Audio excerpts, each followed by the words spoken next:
PG, you made this? Glamorous six-figure salary.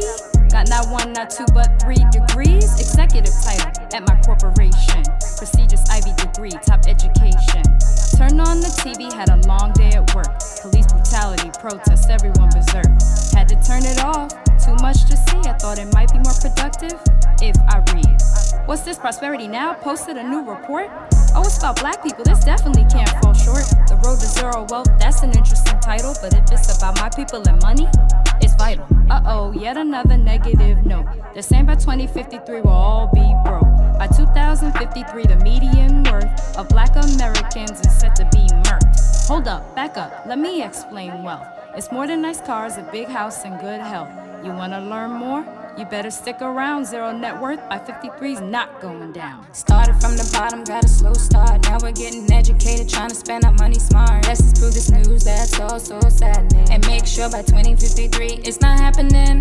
Started from the bottom, got a slow start. Now we're getting educated, trying to spend our money smart. Let's disprove this news that's so saddening. And make sure by 2053 it's not happening. My name is Amira Provide-Yizer. I'm a corporate finance attorney at Sidley Austin LLP, which is a corporate law firm located in Midtown Manhattan.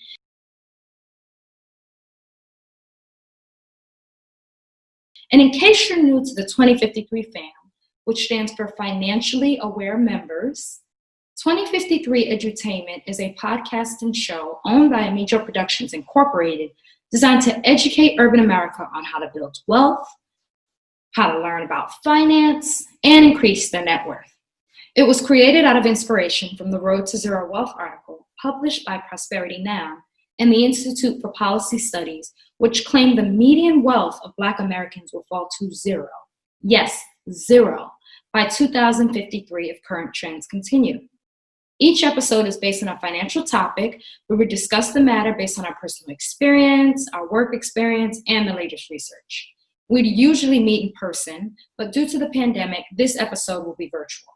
It's a conversational panel-style environment where I'll moderate and lead the discussion on various subjects related to the episode's topic. But enough about us. Let's get to the show.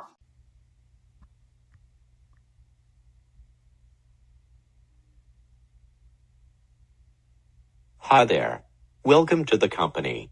I heard you watched 2053 Edutainment and learned about the educational requirements needed for a career in finance. Congratulations on getting the job. Thanks so much. Yes, the show was very informative and really helped me understand what path I should take to get this position.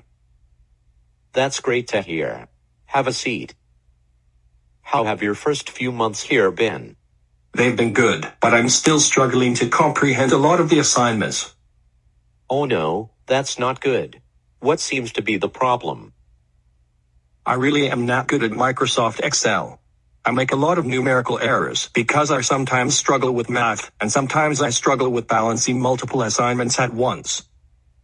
I'm sorry to hear that because those are really crucial skills that you need to succeed in a career in finance. I am glad that 2053 Edutainment was able to help you get the education you needed and land the position, but I think it may be time to check in with them again about the finance skills you'll need in order to succeed.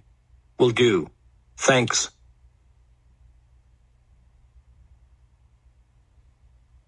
Hello, and thank you so much for tuning in to the second episode of this 4-part series about navigating a career in finance with 2053 Edutainment. As you can deduce from what you just heard, the second episode of this 4-part series is about the skills you need after you get a career in finance to keep that job and to succeed through your career.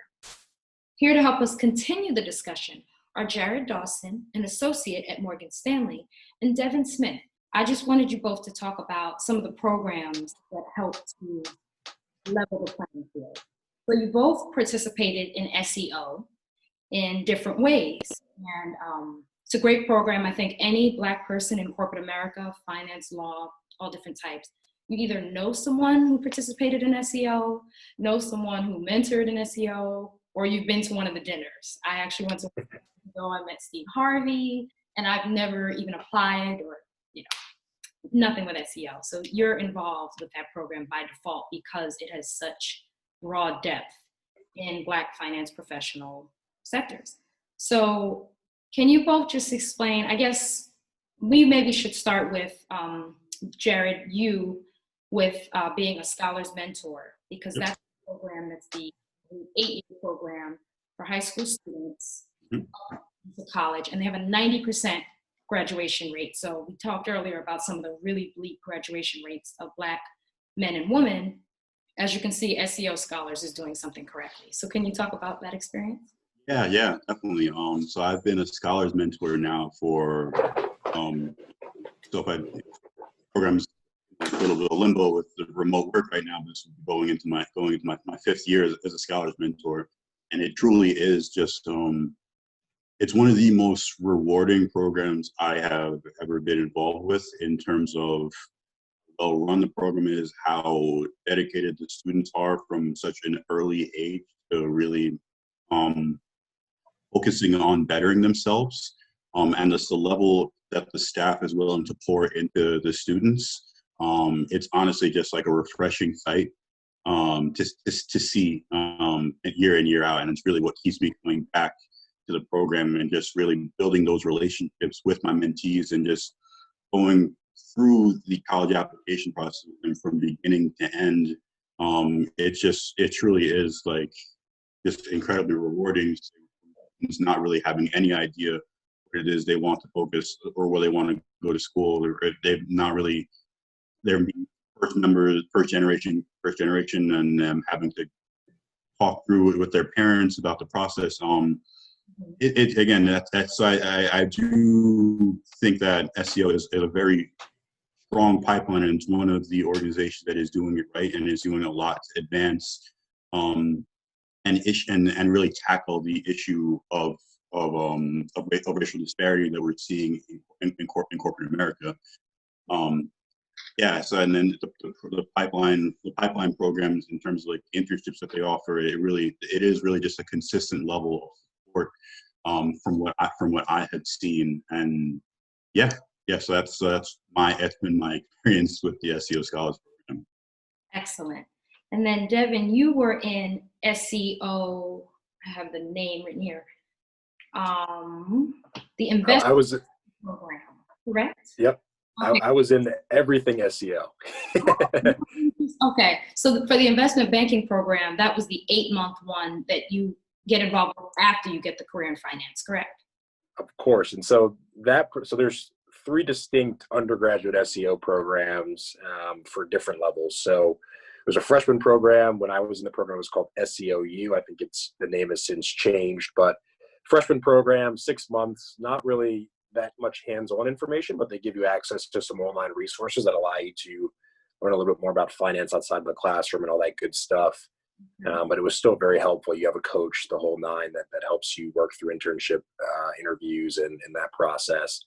Then I did another program my sophomore year, very similar, not as hands-on, but then the really hands-on program is the junior program, like you mentioned, SEO Career. And that is an 8 to 9 month program. It is very technical in nature. You are doing weekly modeling assignments for homework. You're talking with your coach. You're, doing internship recruiting, meeting with recruiters, the whole thing, all while juggling, your semester's work for classroom environments. And so, I think it's a very useful program and very well-run program as well. If you just look on their website, you can just see the number of corporate sponsors and corporate partners, all of whom are looking to help minority individuals make it into financial services. And they come to the different events. You're networking with them, at dinners, over, phone calls, over webinars, whatever it may be. And the end goal is to just get you to that next level and hopefully help you land a job at a firm like Morgan Stanley, like Goldman Sachs, like Blackstone.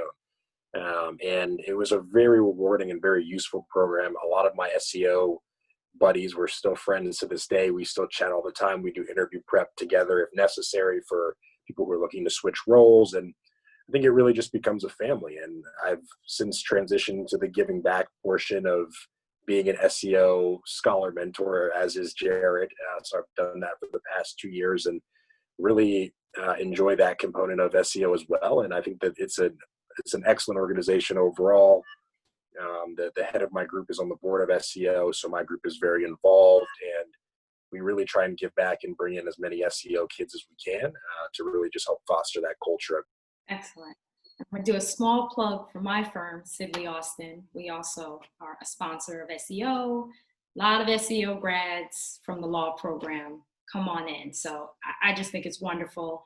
And I just want to mention one other program, Management Leadership for Tomorrow, or MLT.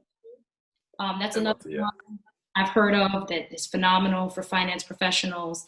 It seems like that one you really have to be what I call a high achieving student to kind of break in, as opposed to SEO, which tends to be more open to, low income or certain neighborhoods without maybe a 2400 SAT. Another small plug. And most of this, of course, is because of the intent of this program, financial literacy and learning and knowing about the programs. And if you've never heard of it, it's sometimes hard to get involved. So thank you. MLT is a great organization, by the way. I was in MLT too, and that was super useful. It's a little longer. It's 18 months, but it's a great program. A lot of good people go through that program, and it's a good network to have. Okay, so you were in the program not for the MBA part? No, so I was there's an undergraduate program called MLT Career Prep, and so that's an 18-month program from sophomore to junior year. And so I did that alongside SEO, which was a lot, but I did that program as well. Yeah, and I have a lot of friends that participate in the MBA prep program. Help guide them to top-tier universities. It's been, they've honestly nothing but shining reviews in terms of helping them navigate, because the process of acquiring your MBA is quite daunting. Very expensive, and so it doesn't, in some cases, it may not make the most sense, but it really helps them really overcome a lot of the hurdles they face and really help them to craft their story to help get them to the universities of their choice. Excellent. All right, great. So in our previous episode, we discussed the educational requirements needed to kind of get in the door in finance. Obviously, both of you have been successful throughout your education and you are officially in the door. So I wanted to talk for this episode about some of the skills needed when you're in the door. But first things first, can we just positively talk about how great it feels to either get your job offer or be invited to interview? Can you just speak to maybe where you were, anything about that experience? Yeah, I can go with that. The first time, when I got my, just to request an interview, I remember I was sitting on my bed, and I was absolutely ecstatic. Kind of just like a shot in the dark. It was like, hey, I'm going to apply for this position. I do think I'm qualified, but I'm not going to put a lot of I don't want to put all my eggs in one basket, right? And then I went in and I was able to talk to my interviewers, connect with them, and then I was like, hey, this is where I want to interview. This is where I want to begin my career. So it is really just like an amazing experience. And then after you go through your internship and first successful, when you get that offer for full time, that was probably one of the best feelings ever. Going back campus senior year with a job already in hand. So having pretty much a full 12 months, knowing what you're going to be doing after undergrad, it was just a level of stress and freedom that I haven't had since. But it is definitely something that I highly recommend, and it's a joyous time. Sure. Excellent. Devon, your experience? Yeah, I think it's a great experience, receiving a full-time offer from a firm. I remember when I got the news, it was, so I guess for the internship, I remember going through the interview process. My firm has quite a daunting interview process.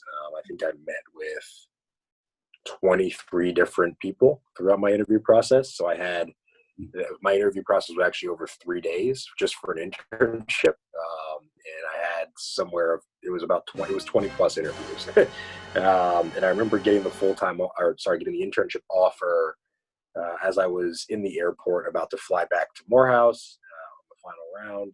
And I was ecstatic. I almost accepted on the phone, and then remember my mother told me to at least wait for the weekend and wait a few days to accept it. And so I did that.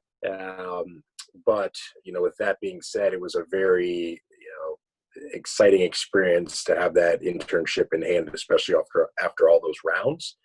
I remember getting the full-time offer at the end of that internship program. My entire internship class that summer for my group was fortunate enough to get offers. And so it was a great final day of the internship, and going back to college with an offer in hand, already signed up for a full-time gig, was a great experience. And it takes a lot of weight off your shoulders in that senior year, which I thought was very positive and allowed me to enjoy the final year of college a little bit more than if I had been stressing over finding a job during that year. That's right. And for corporate law entry, it's similar in the sense that you find out pretty much after your first year. But I just want to say for our young listeners who are in school, going through the process and may get their offer before they graduate, I'd just say to beware. Sometimes I think you get the offer and you kind of slack off. Yeah, sure. Comfortable. I know I myself messed up, and just stay driven because you still need those resources post graduation. That's all. But you both mentioned a little bit about the kind of pathway in terms of applying for somebody who is in school and has no idea what the process is like or where to start. What would you recommend? Would you say online? Is there a link? Do they have to go to certain events? How do you get that initial interview? So I would say for my firm, the way you go about it to achieve like the highest level of success would probably be to start out at an event of some kind, to really introduce yourself, really talk to those individuals, talk to specific people on these positions, because they do receive, I wouldn't say applying blind online would be it's going to be very difficult, just because they receive hundreds of thousands of applications, and you want to really be able to distinguish yourself. And if you can actually show up and first it sounds weird in the environment we're living in, but at some point I'm hoping we're going to open up again. But when even not when they host virtual events, make sure you're attending them. Make sure you're making yourself known, sending follow-up emails to the individuals who host the events, making sure your name is familiar with HR.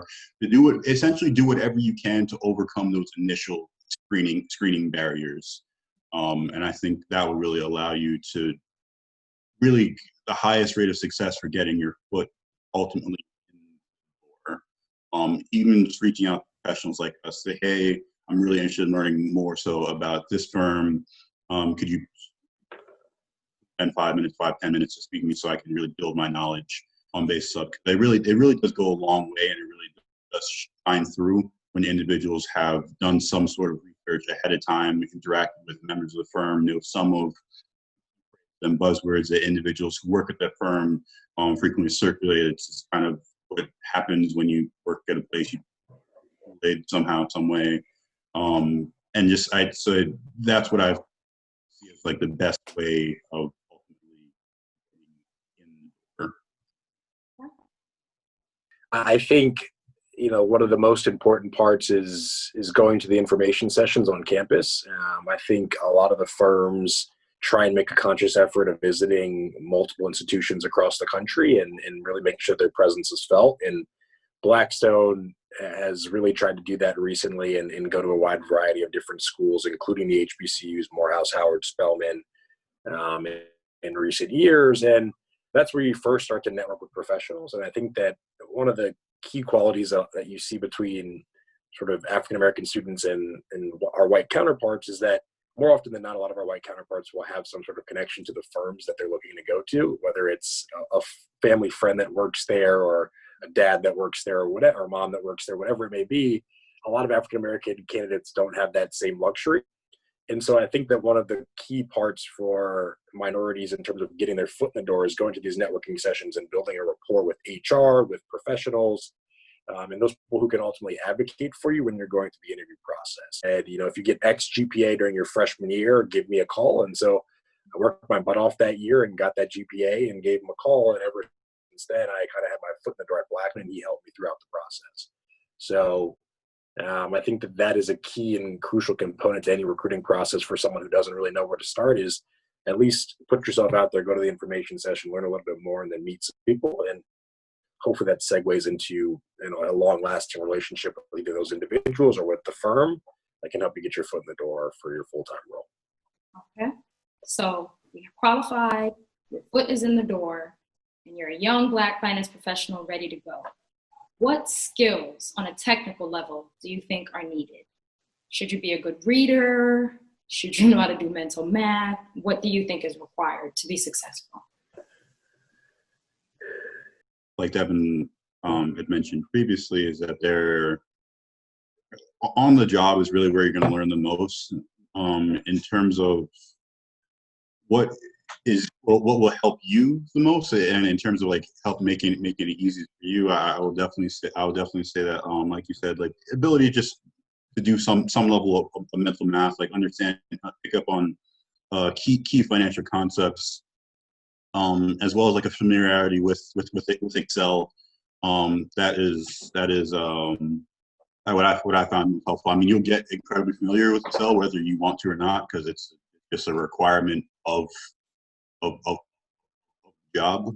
So you really do have to Excel, a command of Excel, PowerPoint, and just being able to just, I would say for me, what's key is definitely being able to get your message across in a clear and concise manner across emails. That's what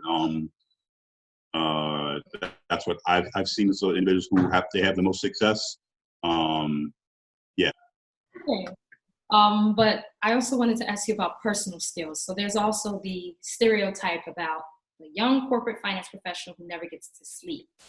And a lot of personal skills that you have to have, I think, for the job are things you don't learn in school. Discipline and time management, or you may learn them in school through classes. That's what college is supposed to help prepare you with.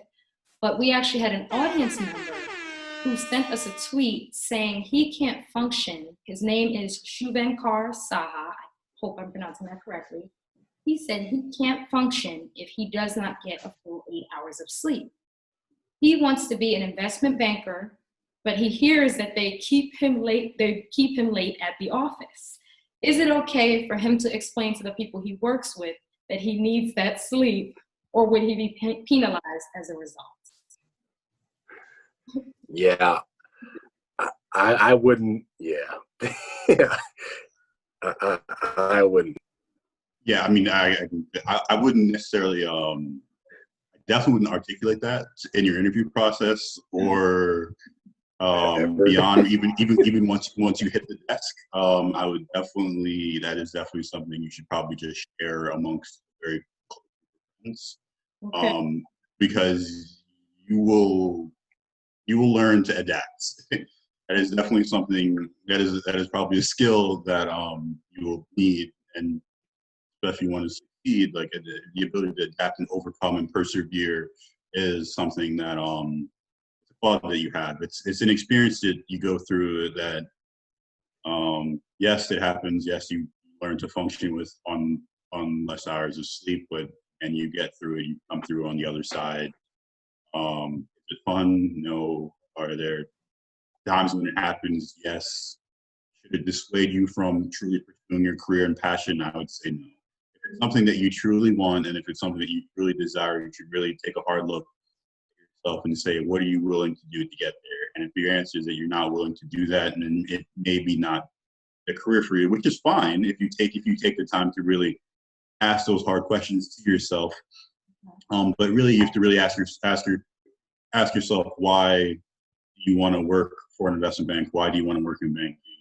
What is it that you're ultimately looking to get out of the experience? Okay. Besides the great paycheck. That's it has to be more than that. It has to be more than that. You really should think about it from a skill and development standpoint. Okay. All right. Devon, do you agree he should maybe pursue something else or think hardly about it? Yeah, I would definitely think hard about that sleep component. I think, especially in banking, and I think it's a little bit different sell side versus buy side, but sell side banking, you're really going to be working some pretty crazy hours for the first few years. A lot of my friends are working 90 to 110-hour weeks easy, and that's pretty consistent. So, if you're just thinking about it from that perspective, your 8 hours of sleep probably isn't happening every night. I know that for my first year, there were a couple all-nighters thrown in there. There were a couple, 100-plus-hour weeks thrown in there as well. And, you just kind of roll with the punches and have to learn how to adapt and work on less hours of sleep. But, I think you might want to reconsider the financial services route if you need 8 hours. I just think that there's so many nights when it's not even close to 8 hours and you're like, okay, I still have to go back and function to the next day. So if you're willing to make the sacrifice, then go for it. If not, then I would definitely think about some other career options. Okay, thanks. I hope he listens in and your advice. Thank you so much for tuning in. We really appreciate all of our 2053 fam. And don't forget, know your worth. The more you work for the man, the less you gon' make. Harder you work for someone else, the more taxes you pay. Don't forget that lifestyle taxes keep us regulated. Have to make sure to keep our people educated. Solution to work smarter, not harder. Break the cycle and live unbothered. Turn income to wealth for our sons and our daughters. Apply to school without feeling too broke to go to college. Cause we're not making what 2/3 of these Karens would make. That's with no degree in trust funds that parents create. That can be you, just tune in and then you're on your way. When the time comes, tell me what they gon' say. Started from the bottom, got a slow start. Now we're getting educated, trying to spend our money smart. Let's just prove this news that's all so saddening. And make sure by 2053 it's not happening. Started from the bottom, got a slow start. Now we're getting educated, trying to spend our money smart. Let's just prove this news that's all so saddening. And make sure by 2053 it's not happening.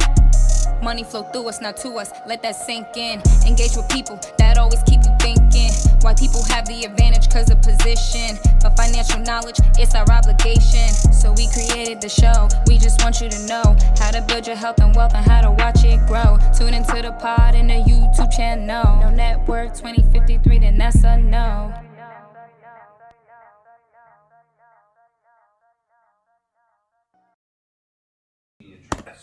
Right. Because truthfully, before you really couldn't. It was new. Oh, is this mine? Oh, thank you very much. Oh, it's heavy. And let me put this back. Okay. Oh, this is what I meant, Jerome. This trim. Yeah, That's but you know, it almost like a bronze look like from here because this is wrong. So from here, there's not a lot of that at all. Mm-hmm. See, if you go back. See, it almost has like a bronze look to it. You know? So it'll blend right in.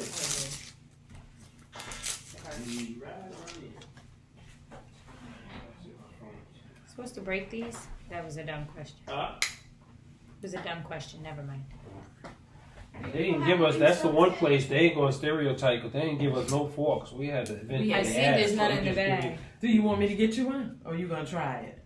I was gonna try it. All right. You should learn. Is this how you do it? Dad never taught y'all. He did. He tried.